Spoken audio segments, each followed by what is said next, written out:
Hi అండి. అందరికీ నమస్కారం. ఈరోజు వచ్చేసి 'పొదరిల్లు' సీరియల్ ప్రోమో అయితే రిలీజ్ అయిపోయింది. ఆ ప్రోమోలో వచ్చేసి బాలులా ఉన్నాడే అని చెప్పేసి అందరూ అనుకున్నారు. మహిళలైతే 'గుండె నిండా గుడిగంటలు' సీరియల్‌కి పట్టం కట్టేశారు. ప్రతి ఇంట్లో సీరియల్ టైంకైతే అందరూ కూర్చుండిపోతారు. టాప్ రేటింగ్‌లో ఎవ్రీ మంత్ గూడా 'గుండె నిండా గుడిగంటలు' సీరియలే ఉంటుంది. అంటే 'కార్తీక దీపం'ని గూడా దాటేసి అదే సీరియల్ ఉంటుంది. అండ్ 'పొదరిల్లులో' ప్రోమో రిలీజ్ అయిపోయిన తర్వాత చాలామందొచ్చేసి ఇది బాలు నటిస్తున్న సీరియల్ అనుకున్నారు. కానీ ఇది బాలు గాదండి. అచ్చు బాలులా ఉన్న తమ్ముడిలాగా ఉన్న క్యారెక్టర్‌ని తీసుకొచ్చి అయితే పెట్టేశారు. వాయిస్ గూడా అలానే ఉంటుంది కొంచెం. అండ్ ఇంకొకటి 'పొదరిల్లు' సీరియల్ ప్రోమో అయితే ఫుల్ కామెడీతో అయితే తీసుకొనొచ్చారు. అండ్ వాళ్ళ మ్యారేజ్ ఎలా జరిగిందో ఒక ట్విస్ట్ లాగా అయితే ఉంచారండి.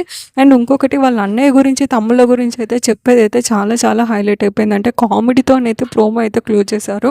ఈ సీరియల్ కోసం ఎవరైతే వెయిట్ చేస్తున్నారో వాళ్ళకైతే ఈ సీరియల్‌తో నేను రివ్యూస్ అయితే చేయబోతున్నాను. మీరందరూ నాకు సపోర్ట్ చేస్తారని కోరుకుంటూ, అలాగే బాలులాగా ఉన్న బాలు కూడా సపోర్ట్ చేస్తారని కోరుకుంటూ, నేనైతే ఎపిసోడ్ అయితే కంపల్సరీ పెట్టబోతున్నానండి.